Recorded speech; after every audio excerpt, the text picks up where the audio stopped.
दोस्तों मैं रवीना आप सभी का एक बार फिर से स्वागत करती हूँ आपके अपने चैनल एजुकेशन 24/7 में। तो दोस्तों आज हम शिक्षण विधि को डिस्कस करने वाले हैं। ठीक है, आज हम डिस्कस करेंगे, हमारा टॉपिक है शिक्षण विधि, जो शिक्षण कौशल के विषय से लिया गया है और यह आपकी परीक्षाओं के लिए बेहद ही उपयोगी और यह क्लास भी आपके लिए बहुत महत्वपूर्ण है दोस्तों। तो देखिएगा इसको ज़रूर से और शुरू से अंत तक। ठीक है, तो चलिए, जैसा कि आप सबको चार्ट में दिख रहा है कि एक छोटा सा चार्ट का प्रयोग किया जा रहा है यहाँ पर आपको समझाने के लिए। एक तरफ दिख रहा है कि अध्यापक केंद्रित, ये दूसरा है छात्र केंद्रित होगा दोस्तों यहाँ पर। ठीक है, छात्र केंद्रित।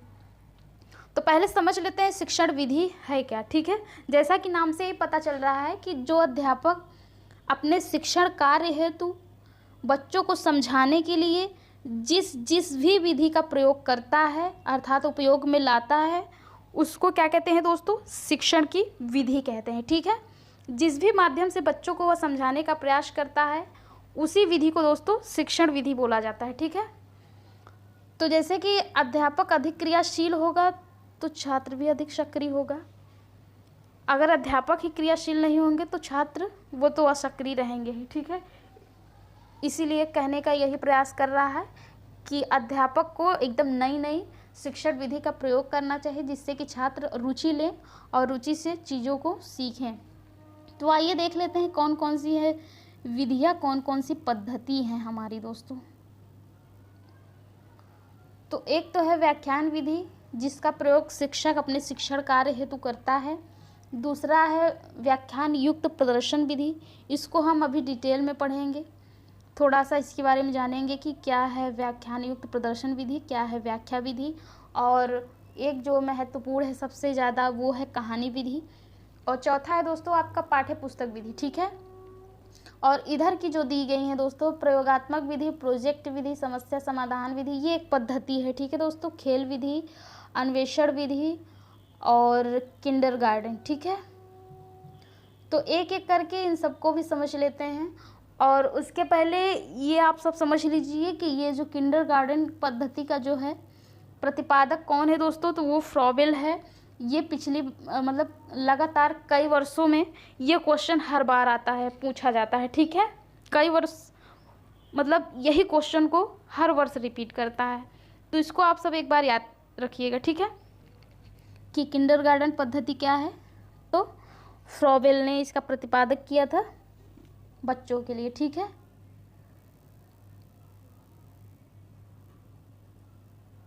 प्रयोगात्मक विधि देख लेते हैं। प्रयोगात्मक विधि में दोस्तों जैसे कि कोई वस्तु दे दी जाती है और उसका प्रयोग करके बालक सीखता है या फिर सिखाई जाती है उनको चीज़ें जो है खुद करके और खुद ही सीखते हैं। जैसे विज्ञान सब्जेक्ट हो गया, आओ करके सीखे, आप सभी ने पढ़ा होगा। तो वही यहाँ कहने का प्रयास कर रहा है दोस्तों कि कोई भी चीज़ हो अगर बालक को समझ में नहीं आ रहा है तो वह अपने खुद हाथों से करेगा, उसका प्रयोग करके सीखेगा, तभी वो जान पाएगा। ठीक है, तो ये हो गया आपका लर्निंग बाय डूइंग अर्थात प्रयोग करके सीखना।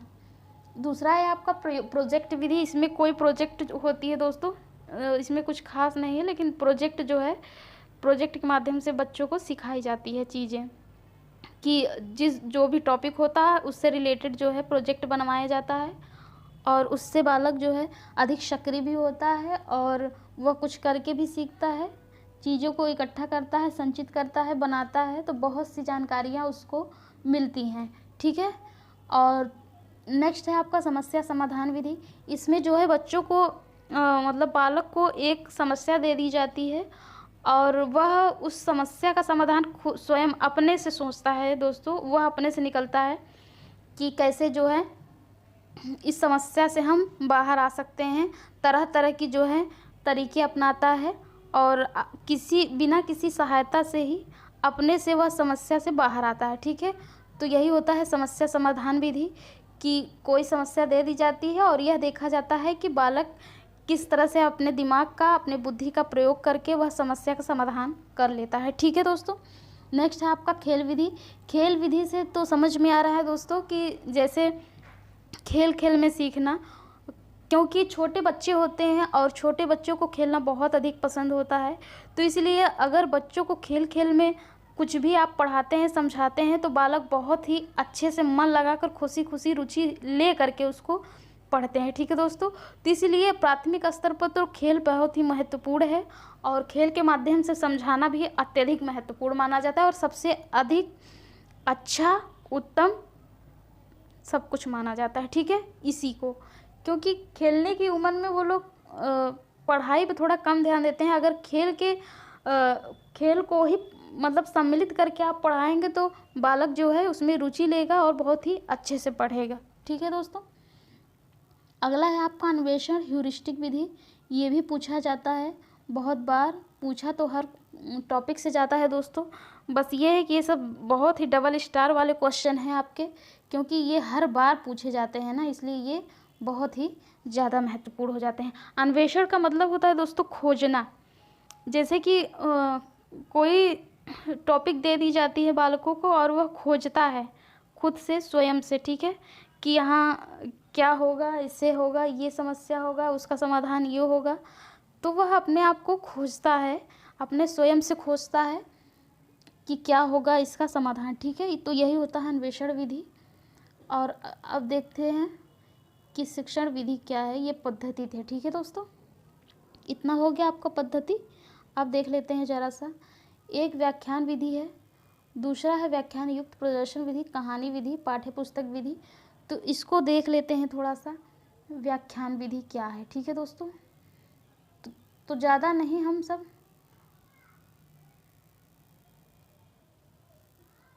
थोड़ा थोड़ा करके ही पढ़ेंगे, लेकिन चीज़ें जो है आनी चाहिए आपको समझ में। ठीक है, व्याख्यान विधि यह सबसे प्राचीन विधि होती है दोस्तों, सबसे प्राचीन विधि इसको माना जाता है और सबसे सरल विधि भी इसको माना जाता है। कम समय में अधिक शिक्षण कार्य कर सकता है अध्यापक इस विधि का प्रयोग करके। कैसे? इसमें जो है दोस्तों शिक्षक जो होता है वह खड़ा हो जाता है और वह जो है व्याख्या देता है और व्याख्या दे करके बालकों को समझाता है। लेकिन इसमें जो है छात्र निष्क्रिय रहते हैं दोस्तों, क्योंकि जो शिक्षक होता है वह अपना ही व्याख्या, अपनी ही बात जो है बच्चों को बताता रहता है और बच्चे बस खाली सुनते रहते हैं। ठीक है, तो इस वजह से बच्चे बोर हो जाते हैं सुनते सुनते अधिक, तो उसमें वह निष्क्रिय हो जाता है।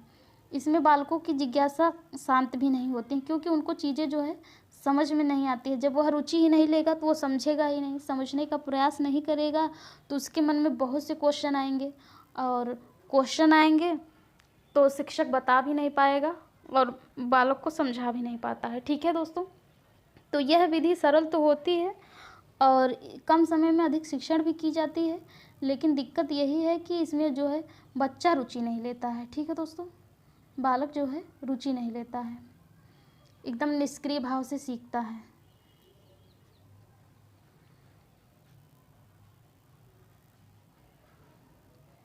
अगला देखते हैं, अगला है हमारा व्याख्यान युक्त प्रदर्शन विधि। तो इसमें जो है दोस्तों शिक्षक प्रदर्शित करते हुए व्याख्या करता है, मतलब शिक्षक का जो भी टॉपिक होता है समझाने के लिए छात्र को, वह उस चीज़ को दिखाते हुए, प्रदर्शित करते हुए बताता है उसके बारे में कि हाँ, मान लीजिए कि कोई आगरा है, आगरा का जो है कोई दृश्य है, ताजमहल है, और उस ताजमहल को बच्चों को हमको बताना है। तो ताजमहल की कोई एक तस्वीर लेता है और उसको दिखाते हुए बताता है कि बच्चों देखो ये है ताजमहल, उसका रूप रंग ऐसा होता है, उसका आकार ऐसा होता है। ठीक है दोस्तों, तो यही होता है कि प्रदर्शित करते हुए जो है व्याख्या करता है और अपने हाव भाव को भी थोड़ा हाव भाव से बताने का प्रयास करता है। तो यही है आपका व्याख्यान युक्त प्रदर्शन विधि।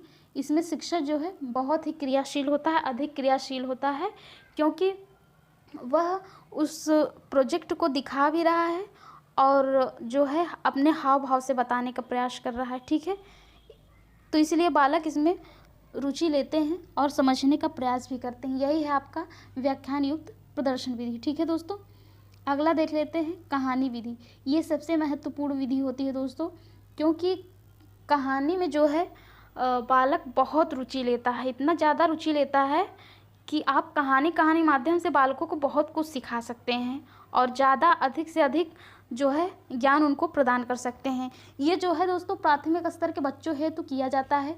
जो छोटे छोटे बच्चे होते हैं प्राथमिक लेवल पर, उनके लिए ये विधि का प्रयोग किया जाता है।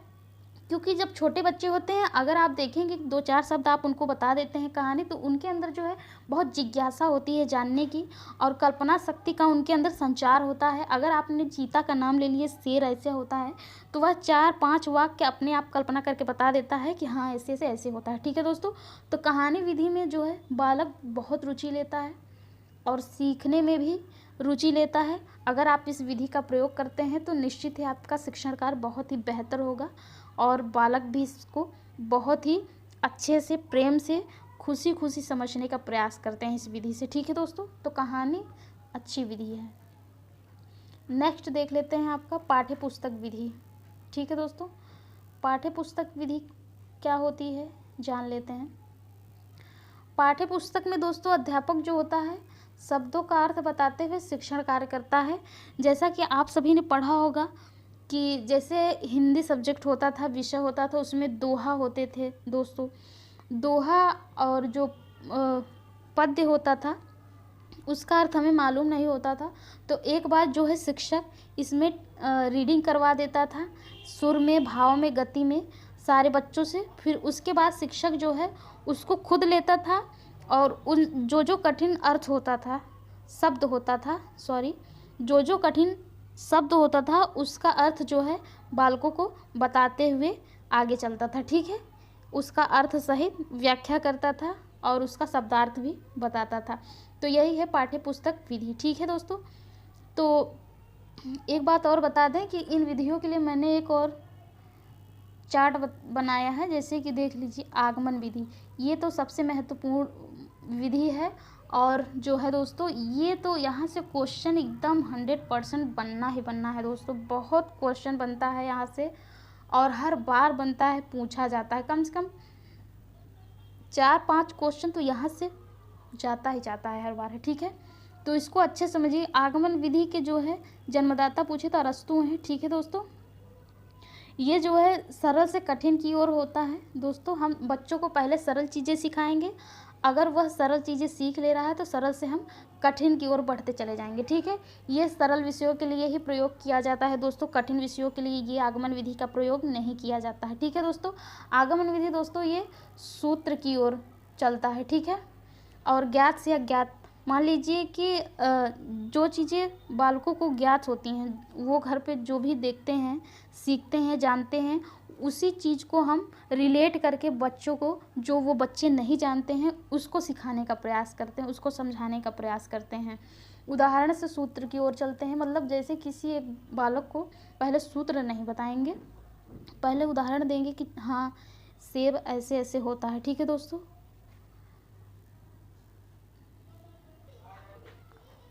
तो क्योंकि बालक जो होता है वह सेब देखा था, आप उसको पहले दिखाएंगे एक सेब को, उदाहरण देंगे, तब वह सीखेगा कि हाँ ऐसे ऐसे होता है। ठीक है दोस्तों, विशिष्ट से सामान्य की ओर, आगमन विधि में हमेशा विशिष्ट से सामान्य की ओर चलता है। ठीक है दोस्तों, एक आएगा इसके जस्ट अपोजिट निगमन विधि, इसके बाद हम पढ़ेंगे। ठीक है, और यह छोटी कक्षाओं है तो इसका प्रयोग किया जाता है।